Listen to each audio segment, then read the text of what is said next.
ನಮ್ಮ MCS ಸಾರು ಮತ್ತು ಶಿವಶಂಕರ ರೆಡ್ಡಿ ಸಾರು ಇಬ್ಬರು ರಾಜಕಾರಣಕ್ಕೆ ತಂದು ಇವತ್ತು ಈ ಮಟ್ಟದಲ್ಲಿ ಇದ್ದೀನಿ ಅಂದರೆ ನನ್ನ ಋಣ ಕೊನೆಯವರೆಗೂ ಅವ್ರ ಮೇಲೆ ಇರುತ್ತೆ. ನಮ್ಮ ಗ್ಯಾರಂಟಿ ಸಮಿತಿ ಅಧ್ಯಕ್ಷರು ಕೇಶವ ರೆಡ್ಡಿ ಅವರು, DC ಸರು, CEO ಸರ್, ಒಂದು 5ರಿಂದ 10 ನಿಮಿಷ ಮಾತಾಡ್ತೀನಿ. ಎಲ್ಲ ಸ್ಟೂಡೆಂಟ್ಸು ತುಂಬ ಕನಸುಗಳು ಕಟ್ಕೊಂಡು ಜೀವನದಲ್ಲಿ ಏನಾದರೂ ಸಾಧಿಸಬೇಕು ಅಂತ ಹೇಳ್ತೀವಿ. ಈ ಪ್ರಪಂಚದ ಗ್ರೇಟೆಸ್ಟ್ ಸರ್ವಿಸ್ ಯಾವುದು ಅಂದರೆ ನಮ್ಮ ಅಪ್ಪ ಅಮ್ಮ ಚೆನ್ನಾಗಿ ನೋಡ್ಕೊಳ್ಳೋದು. ಆ ಕೆಲಸ ನಮ್ಮ ಯಂಗ್ಸ್ಟರ್ಸ್ ಎಲ್ಲರೂ ಮೊದಲು ಚೆನ್ನಾಗಿ ಮಾಡೋದು. ಎರಡನೇದು ಸರಸ್ವತಿ ದೇವಿಯನ್ನು ಒಲಿಸ್ಕೋಬೇಕು. ನಂತರ ನಾವು ಮಾಡೋ ಕೆಲಸ ಶ್ರದ್ಧೆಯಿಂದ ಮಾಡೋದು. ನಮ್ಮ ಚಿಕ್ಕಬಳ್ಳಾಪುರ ಜಿಲ್ಲೆಗೆ ವಿಶೇಷವಾಗಿ ಒಕ್ಕಲಿಗ ಸಮುದಾಯದ ಕೊಡುಗೆ ಅಪಾರವಾದದ್ದು, ಬೆಲೆ ಕಟ್ಟಕ್ಕಾಗಲ್ಲ.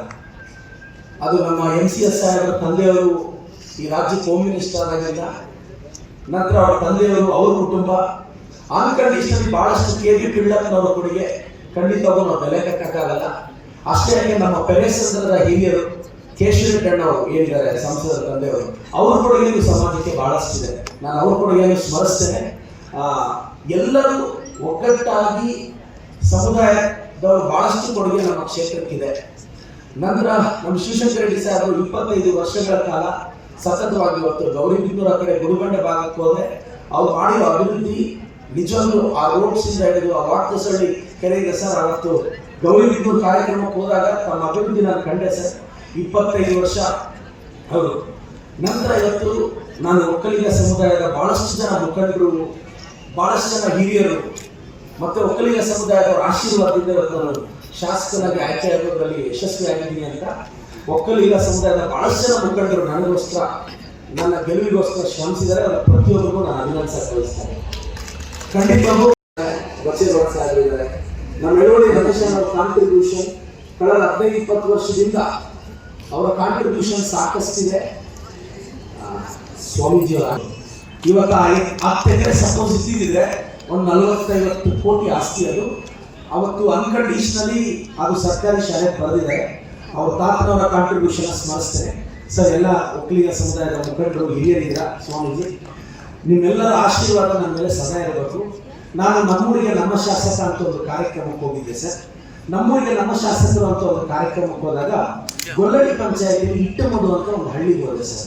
ಹಳ್ಳಿಗೆ ಹೋಗ್ತಿದ್ದಂಗೆ ಎಂಟ್ರೆನ್ಸ್ ಅಲ್ಲಿ ಒಂದು ಒಕ್ಕಲಿಗ ಸಮುದಾಯದ ಹೆಣ್ಣು ಮಗಳು, ಶಾಸಕರೇ 2 ಕಿಲೋಮೀಟರ್ ದೂರದಲ್ಲಿ ಒಂದು ನಾವು 40ರಿಂದ 50 ಒಕ್ಕಲಿಗ ಸಮುದಾಯದ ಮನೆಗಳಿದೆ.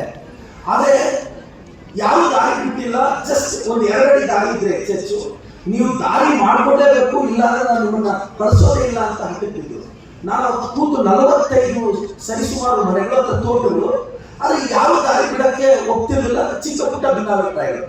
ಸತತವಾಗಿ 2 ದಿನಗಳ ಕಾಲ 5-6 ಜನನ ಮನವೊಲಿಸಿ ಒಪ್ಪಿಸಿ ಇವತ್ತು 2 ಕಿಲೋಮೀಟರ್ ಹೊತ್ಕೊಂಡ್ಬರ್ಬೇಕಾಗಿತ್ತು. ಏನಾದ್ರು ಅಂದ್ರೆ 2 ವೀಲರ್ ಹೋಗೋದಕ್ಕೆ ಕಷ್ಟ ಆಗ್ತಿತ್ತು. ಅಂತ ಕಡೆ ಸತತವಾಗಿ 2 ದಿನ ಪ್ರಯತ್ನ ಪಟ್ಟು 45 ಒಕ್ಕಲಿಗ ಸಮುದಾಯದ ಕುಟುಂಬಗಳಿಗೆ ಮತ್ತು ಒಂದು 100 ಎಕರೆಗೆ ಹತ್ತತ್ರ ದಾರಿ ಆಗುವಾಗ ನೆನ್ನೆ ತನ ಕೆಲಸನೂ ಮುಗೀತು. ಸೊ ಇವತ್ತು ಅಷ್ಟು ಕುಟುಂಬಗಳು ಈಗ ಅವರು ನಿನ್ನೆ ಹೋಗಿದ್ದ ನಾಳೆ ಅದು ಟೇಲ್ ಕಟ್ಟಿಗೆ ನಾಳೆ ಅಥವಾ ನಾಡಿದ್ದು ರಸ್ತೆ ಇಮಿಡಿಯೇಟ್ ಆಗಿ ಒಂದು 15 ಲಕ್ಷ ವೆಚ್ಚದಲ್ಲಿ ರಸ್ತೆ ಹಾಕಿಸಿದೆ. ಮೆಟ್ಲಿಂಗ್ ರೋಡ್ 1 ಕಿಲೋಮೀಟರ್, ಮಿಕ್ಕಿದ್ದು CC ರೋಡು. ಸೊ ಅಷ್ಟು ಕುಟುಂಬಗಳು ಒಂದೇ ಮಾತಾಡೋದು, ಈ ರಸ್ತೆಯಿಂದ ಅಟ್ಲೀಸ್ಟ್ ನಾವು ಹೂವು ಬೆಳೆದ್ರೆ ಏನಾದರೂ ಬೆಳೆದ್ರೆ ತಗೊಂಡ್ಬರಕ್ಕಾಗುತ್ತೆ ಅಂತ. ಸೊ ನಾನು ಎಲ್ಲೆಲ್ಲಿ ಒಕ್ಕಲಿಗ ಸಮುದಾಯದ ಮನೆಗಳು ಅಭಿವೃದ್ಧಿಗೆ ನಾನು ಖಂಡಿತವೂ ಶ್ರಮಿಸ್ತೀನಿ. ನಾನು ಆನೆ ಮಾಡೋದು ಅಂತ ಮತ್ತೊಂದು ಊರಿಗೆ ಹೋಗಿದ್ದೆ. 12 ಮನೆಗಳಿತ್ತು ಒಕ್ಕಲಿಗ ಸಮುದಾಯದ್ದು. ಅವರೊಂದು ಹೇಳಿದ್ರು ಸರ್, ತೋಟಕ್ಕೆ ಹೋಗೋಕ್ಕೆ ದಾರಿ ಸಮಸ್ಯೆ ಆಗಿದೆ ಸರ್ ಅಂತ. ಅದೇ ಊರಲ್ಲಿ ನಮ್ಮ ಹುಡುಗ ಶ್ರೀಧರ ಅಂತ ಒಕ್ಕಲಿಗ ಸಮುದಾಯದ ಹುಡುಗ ಆವತ್ತೇ 10 ಲಕ್ಷ ರೂಪಾಯಿ ನಾನು ಬಿಡುಗಡೆ ಮಾಡಿ ಆ ತೋಟಕ್ಕೆ ಹೋಗಿ 12 ಮನೆಗಳಿಗೆ ಅನುಕೂಲ ಆಗಲಿ ಅಂತ ಈಗಾಗಲೇ ರಸ್ತೆ ಹಾಕ್ಸಿದ್ದೀನಿ ನಾನು. ಇದು 2ನೇ ಇಂಪ್ಯಾಕ್ಟ್. 3ನೇದು, ನಾನು ನಮ್ಮೂರಿಗೆ ನಮ್ಮ ಶಾಸಕ ಕಾರ್ಯಕ್ರಮದಲ್ಲಿ ಹಿರೇನಾಗಲಿಗೆ ಹೋದೆ ಸರ್. ಹಿರೇನಾಗಲಿಗೆ ಹೋದ್ರೆ ಏನಾಗ್ತಿತ್ತು, ಊರಲ್ಲಿ ತೋಟಗಳಿಗೆ ಟ್ರ್ಯಾಕ್ ಹೋಗಕ್ಕಾಗ್ತಿಲ್ಲ. ಬೆಳೆ ಬೆಳೆದ್ರೆ ಕನಿಷ್ಠ 1 ಕಿಲೋಮೀಟರ್. ಇದು 20 ಇಯರ್ಸ್ ಪ್ರಾಬ್ಲಮ್ ಇತ್ತು ಸ್ವಾಮೀಜಿ. 20 ವರ್ಷದಿಂದ ಸಮಸ್ಯೆ ಇತ್ತು. ನಾವು ಹೋಗಿ ಎಲ್ಲರ 4 ಜನ ಮುಖಂಡರು, ಒಕ್ಕಲಿಗ ಸಮುದಾಯದ ಮುಖಂಡರು, ಯಾವ ದಾರಿ ಗಿಡಕ್ಕೆ ರೆಡಿ ಇರಲಿಲ್ಲ. ನಾನು ಪ್ರತಿ ಮನೆಗೂ ಹೋಗಿ ಅವ್ರನ್ನ ಮನವೊಲಿಸಿ 4 ಜನ ಮುಖಂಡರ ಮನೆಯಲ್ಲಿ ಕೂತು ಬೆಳಗ್ಗೆ 7ರಿಂದ ಮಧ್ಯಾಹ್ನ 1-2 ಗಂಟೆವರೆಗೂ ಒಬ್ಬೊಬ್ಬರ ಮನೆಯಲ್ಲಿ ಕೂತಿ ಒಪ್ಪಿಸಿ ಅವತ್ತೇ ಸರ್ವೆ ಮಾಡಿಸಿ JCB ತಗೊಂಡು ಇವತ್ತೊಂದು 30 ಒಕ್ಕಲಿಗ ಸಮುದಾಯದ ಕುಟುಂಬಗಳಿಗೆ ಅವ್ರ ತೋಟಕ್ಕೆ ದಾರಿ ಆಗಕ್ಕೆ ಈಗಾಗಲೇ ಕ್ರಮ ಕೈಗೊಂಡಿದ್ದೀನಿ. ಆ ದಾರಿ ಯಶಸ್ವಿಯಾಗಿ ರೂಪಿಸಿದೆ. ಮತ್ತೆ ನಾನು ನನ್ನ ಜಿಲ್ಲಾ ಗ್ಯಾರಂಟಿ ಸಮಿತಿ ಅಧ್ಯಕ್ಷರಾಗಿ ಒಕ್ಕಲಿಗ ಸಮುದಾಯದ ಹಿರಿಯರಾದ ಯಲಗೋಡಿ ರಮೇಶ್ ಅವರನ್ನ ನೇಮಕ ಮಾಡಿದ್ದೀವಿ. ತಾಲೂಕು ಗ್ಯಾರಂಟಿ ಸಮಿತಿ ಅಧ್ಯಕ್ಷರಾಗಿ ಒಕ್ಕಲಿಗ ಮುಖಂಡರಾದ ನಾವು ಜಯರಾಮಣ್ಣನ ನೇಮಕ ಮಾಡಿದ್ದೀವಿ. ನಂತರ ಆ ಕಡೆ ಮಂಚೇನಹಳ್ಳಿಯಲ್ಲೂ ಅಷ್ಟೇ ಒಕ್ಕಲಿಗ ಸಮುದಾಯದ ಮತ್ಸೂರನ್ ರೆಡ್ಡಿ ಅವರಿಗೆ ಅಧ್ಯಕ್ಷರಾಗಿ ಅವಕಾಶ ಮಾಡಿಕೊಟ್ಟಿದ್ದೀವಿ. ನಂತರ ಎಲ್ಲ ಸಮುದಾಯದವರನ್ನ ಬೆಳೆಸಬೇಕು, ಜೊತೆಯಲ್ಲಿ ಕರ್ಕೊಂಡು ಹೋಗ್ಬೇಕು ಅನ್ನೋದು ನನ್ನ ಬಯಕೆ. ಬಹಳಷ್ಟು ಒಕ್ಕಲಿಗ ಸಮುದಾಯದ ಯುವಕರಿಗೆ ಯುವತಿಯರಿಗೆ ನಾನು ಅವಕಾಶ ಕೊಟ್ಟಿದ್ದೀನಿ. ಮಂಚೇನಹಳ್ಳಿ ತಹಸೀಲ್ದಾರ್ ಆಗಿ ಒಂದು ಒಕ್ಕಲಿಗ ಸಮುದಾಯದ ಯುವತಿಗೆ ಅಲ್ಲಿ ಅವರಲ್ಲಿ ಸೇವೆ ಸಲ್ಲಿಸೋದಕ್ಕೆ ಒಂದು ಅವಕಾಶ ಮಾಡಿಕೊಟ್ಟಿದ್ದೀನಿ. ನಂತರ ನಂದಿ ಸ್ಟೇಷನ್ ಅಲ್ಲಿ ಸೇವೆ ಸಲ್ಲಿಸೋದಕ್ಕೆ ಒಂದು ಒಕ್ಕಲಿಗ ಸಮುದಾಯದ ಯುವಕರಿಗೆ ಒಂದು ಅವಕಾಶ ಮಾಡಿಕೊಟ್ಟಿದ್ದೀನಿ. ಎಲ್ಲ ಸಮುದಾಯದವರು ಜೊತೆಯಲ್ಲಿ ವಿಶೇಷವಾಗಿ ಒಕ್ಕಲಿಗ ಸಮುದಾಯದ ಕಾಂಟ್ರಿಬ್ಯೂಷನ್ ತುಂಬ ದೊಡ್ಡದಿದೆ. ನಾನು ಕೆಂಪೇಗೌಡರನ್ನ ಎಲ್ಲ ಮುಖಂಡರನ್ನ ನಾನು ತಮ್ಮ ಆಶೀರ್ವಾದವನ್ನು ಬಯಸ್ತೇನೆ. ನಿಮ್ಮೆಲ್ಲರ ಆಶೀರ್ವಾದ ಇದ್ದರೆ ನಾನು ಇಷ್ಟು ದೂರ ಬರೋಕ್ಕಾಗಲ್ಲ. ದಯವಿಟ್ಟು ನಿಮ್ಮ ಆಶೀರ್ವಾದ ನನ್ನ ಮೇಲೆ ಇರಲಿ. ನಾನು ನಿಮ್ಮ ಸಮುದಾಯದ ಗೆಲುವಿಗೆ ಯಶಸ್ಸಿಗೆ ಮತ್ತೊಂದು ಸ್ವಾಮೀಜಿ, ನಾನು 9,000 ಮಕ್ಕಳಿಗೆ ಈಗಾಗಲೇ ಸ್ಕಾಲರ್ಶಿಪ್ ಕೊಟ್ಟಿದ್ದೀನಿ. ಅದರಲ್ಲಿ 1,700 ಒಕ್ಕಲಿಗ ಸಮುದಾಯದ ಮಕ್ಕಳಿಗೆ ಮನೆ ಹತ್ರನೇ ಹೋಗಿ ಸ್ಕಾಲರ್ಶಿಪ್ ಕೊಟ್ಟಿದ್ದೀನಿ.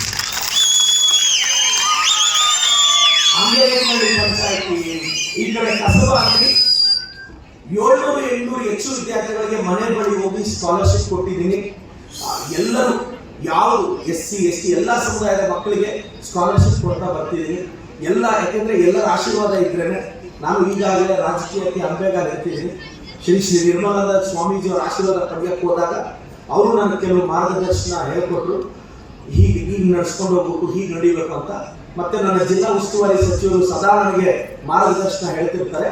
ನಾನೆಲ್ಲರನ್ನೂ ವಿಶ್ವಾಸಕ್ಕೆ ತಗೊಂಡು ನನಗೆ ಬಹಳಷ್ಟು ಜನ ಶ್ರಮಿಸಿದ್ದಾರೆ. ನಮ್ಮ ನಂದಿ ಆಂಜನಪ್ಪಣ್ಣವರು ನನಗೇನಿಗೆ ಶ್ರಮಿಸಿದ್ದಾರೆ. ನಾನು ಅವ್ರನ್ನೂ ಈ ಸಂದರ್ಭದಲ್ಲಿ ಸ್ಮರಿಸ್ತೇನೆ. ಬಹಳಷ್ಟು ಜನ ಹಿರಿಯ ಮುಖಂಡರು ನನ್ನ ಗೆಲುವಿಗೆ ತುಂಬ ಕಷ್ಟಪಟ್ಟಿದ್ದಾರೆ. ಅವರೆಲ್ಲ ಸ್ಮರಿಸ್ತಾ ನಾನು DC ಅವ್ರಿಗೊಂದು ಪುಟ್ಟ ಮನವಿ ಇದೆ ಸರ್. ನಾವು ಈಗಾಗಲೇ ಒಂದು ಪತ್ರ ಬರೆದಿದ್ದೀವಿ ನಿಮಗೆ. ನಾನು ನಿರೀಕ್ಷಿಸಲು ಜಿಲ್ಲಾಧಿಕಾರಿಗಳ ಕಚೇರಿ ಮುಂದೆ ಒಂದು ಕಡೆ ಅಂಬೇಡ್ಕರ್ ಅವರ ವಿಗ್ರಹ, ಇನ್ನೊಂದು ಕಡೆ ಗಾಂಧಿ ಅವರ ವಿಗ್ರಹ ಪ್ರತಿಷ್ಠಾಪಿಸಿ ಅಂತ ನಾನು ಶಾಸಕನಾಗಿ ಮತ್ತೊಂದು ಪತ್ರ ತಗೊಂಡು ಬರೀತಾ ಇದ್ದೇನೆ. ಜಿಲ್ಲಾಧಿಕಾರಿಗಳ ಕಚೇರಿ ಬಳಿ ಕೆಂಪೇಗೌಡರದೊಂದು ವಿಗ್ರಹ, ವಾಲ್ಮೀಕಿ ಅವರದೊಂದು ವಿಗ್ರಹ ಪ್ರತಿಷ್ಠಾಪಿಸಬೇಕು ಅಂತ. ಯಾಕಂದ್ರೆ ಒಕ್ಕಲಿಗ ಸಮುದಾಯ, ವಾಲ್ಮೀಕಿ ಸಮುದಾಯ ಅತಿ ಹೆಚ್ಚು ಇದೆ ನಮ್ಮ ಕ್ಷೇತ್ರದಲ್ಲಿ. ದಯವಿಟ್ಟು ಜಿಲ್ಲಾಧಿಕಾರಿಗಳ ಕಚೇರಿಯಲ್ಲಿ ಸೂಕ್ತ ಸ್ಥಾನದಲ್ಲಿ ಕೆಂಪೇಗೌಡರ ಪ್ರತಿಮೆಯನ್ನ, ವಾಲ್ಮೀಕಿಯವರ ಪ್ರತಿಮೆಯನ್ನು ಸ್ಥಾಪಿಸಬೇಕು ಅಂತ ಎನ್ನಿಸ್ತಾ ಮತ್ತೊಮ್ಮೆ ನಾನು ನಮ್ಮ ಕೃಷ್ಣಬೈರೇಗೌಡ ಸರ್, ನನ್ನ ಕನಸಿನ ಭರವಸೆಯ ನಾಯಕ DK ಶಿವಕುಮಾರ್ ಸರ್ ಅವರನ್ನ ಸ್ಮರಿಸ್ತಾ ಅವ್ರ ಭವಿಷ್ಯ, DK ಸಾಹೇಬರ ಭವಿಷ್ಯ ಉಜ್ವಲ ಆಗಬೇಕು, ಅವ್ರು ಮತ್ತೊಂದು ಹೆಜ್ಜೆ ಮುಂದೆ ಹೋಗ್ಬೇಕು ಅಂತ ಭಗವಂತನ ಆಶಿಸ್ತಾ ಭಾಷಣ ಮುಗಿಸ್ತೇನೆ.